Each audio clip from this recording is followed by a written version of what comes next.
আমি আগে খুব ভালো ফুটবল খেলতাম জানেন তো, আর এত ভালো খেলতে শুরু করলাম, তারপরে সব বিভিন্ন ক্লাব আমাকে কোচ দেওয়ার জন্য নিয়ে যেত। যাই হোক, আগে খুব ভালো টালো খেলছি, অনেক জায়গায় কোচ দিচ্ছি। একদিন সকালবেলা বাজারে যাচ্ছি, তা বাজারে যখন যাচ্ছি দেখি বাজারের মোড়ের মাথায়, রাস্তার মোড়ের মাথায় একটা বড় লরি দাঁড়িয়ে রয়েছে। মানে লরি কি বলবো, ট্রাক আর কি, বড় একটা ট্রাক দাঁড়িয়েছে, পেছনের ডালাটা খোলা রয়েছে, ওর মধ্যে দেখছি অনেক বিচুলি টিচুলি পাতা রয়েছে, আর একটা সন্ডামার্কো ছেলে গ্যাটটা মুটটা একটা শর্ট প্যান্ট পরে না, ঠ্যাংটা ফাঁক করে ওই পেছন দিকটা দাঁড়িয়ে আছে। আর লরিটার পেছন দিকের বরাবর সোজাসুজি ওই 8-10 হাত দূরে পাহাড় প্রমাণ উঁচু করে সব তরমুজ রয়েছে। দুটো লোক ফাটাফাট করে তরমুজগুলো ছুটছে, আর ওই ছেলেটা খাপ করে লুকছে, আর দুটো ঠ্যাঙের মাঝখানে ফাঁক করে গলিয়ে দিচ্ছে, খাপ করে লুকছে, ফাঁক করে গলিয়ে দিচ্ছে। আমি আর বাজারে না গিয়ে আমি চিন্তা করলাম, এই ছেলেটাকে যদি আমি গোল পোস্টে দাঁড় করাতে পারি, একটাও গোল হবে না। হ্যাঁ, একটাও গোল হবে না। এই মানে তরমুজগুলো 2 কিলো 3 কিলো 5 কিলো সব ওজন, গাগুলো চকচক করছে, একটাও কিন্তু ফসকাচ্ছে না।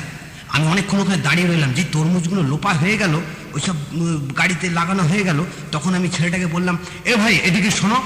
ছেলেটা এসে বললো, হ্যাঁ বলুন দাদা, কি হয়েছে? আচ্ছা, এই যে তুমি তরমুজগুলো লুপছো, হ্যাঁ এই যে গাড়িতে রাখছো, স্ট্যাক করছো, এতে তুমি ক টাকা করে পাও রোজ? 20 টাকা দাদা। আচ্ছা 20 টাকা পাও, তো তোমাকে আমি 100 টাকা করে রোজ দেবো, তুমি এরকম লুপতে পারবে? হ্যাঁ না পারার কি আছে, কোথায় লুবো, কবে লুবো বলুন? না না, তুমি একটা কাজ করো, এখানে তো আমি এখন বাজারে এসেছি, এত কিছু বলা যাবে না, তোমাকে আমি ঠিকানা দিচ্ছি। হ্যাঁ, তুমি কালকে সকালের দিকে আমার বাড়িতে এসো। আচ্ছা হ্যাঁ ঠিক আছে দাদা, ভাই 100 টাকা দেবেন? আরে বাবা, 100 টাকা দেবো, ভালো সব লুকতে পারলে আরো এক্সট্রা তোমাকে পুরস্কার দেবো 20 টাকা। আচ্ছা দাদা ঠিক আছে, কালকে যাবো। হ্যাঁ স্যার দাদা। হ্যাঁ তাহলে কালকে এসো। এবার পরের দিন সকালবেলা 5টা বাজে, আমি নাক ডাকিয়ে ঘুমোচ্ছি, ভোর 5টা। অত ভোরে আমার ঘুম ভাঙেই না। উমা, ছেলেটা ওই 5টার সময় এসে বলছে, ও দাদা, ও দাদা কোথায় লুবো, ও দাদা। এই চাচ্ছিস কেন? না লুকতে বলবেন। শোন, ভেতরে আয়। এত ভোরবেলা এসছিস কেন? না বলেন সকালে। এখন সকাল, এখন ভোরবেলা, যাকে বস। এই শোন, পরশু দিন তুই ওই 10টার মধ্যে আমার বাড়িতে চলে আসবি, সকাল 10টার মধ্যে। আমি ভোরবেলা আসিস না, না না সকালবেলা চলে আসবি। হ্যাঁ, আর শোন, তুই কতদিন ধরে লুকছিস রে? না, আমি অনেকদিন ধরে লুকছি। আমার না দাদু লুকতো, আমার বাবা লুকতো, আমিও লুকছি। তাই 20 টাকা দেবেন তো বেশি? আর সব দেবো, 100 টাকা দেবো, 20 টাকা বেশি দেবো, সব লুকতে পারবি তো? হ্যাঁ হ্যাঁ। তাহলে তুই চলে আসবি, হ্যাঁ তোকে নিয়ে যাবো। হ্যাঁ ঠিক আছে।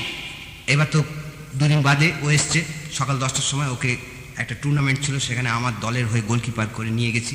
নিয়ে ওকে বললাম, যা গোল পোস্টে দাঁড়িয়ে পড়ে যা। এই গোল পোস্টটা কি? যা বাবা, তুই ফুটবল খেলছিস, গোল পোস্ট দেখিস নি? টিভিতে খেলা দেখিস না? হ্যাঁ হ্যাঁ বুঝতে পেরেছি। ওই মাছ দুটোর মাঝখানে দাঁড়াবো তো, পেছনে নেটটা রয়েছে। হ্যাঁ ওখানে দাঁড়া। ওকে দাঁড়িয়ে পড়েছে, ঠ্যাংটা ফাঁক করে ওরকম আট নিয়ে দাঁড়িয়ে পড়েছে। খেলা তো খুব চলছে। অপোনেন্ট পার্টি একটা সপাটে একটা বল ছাড়লো,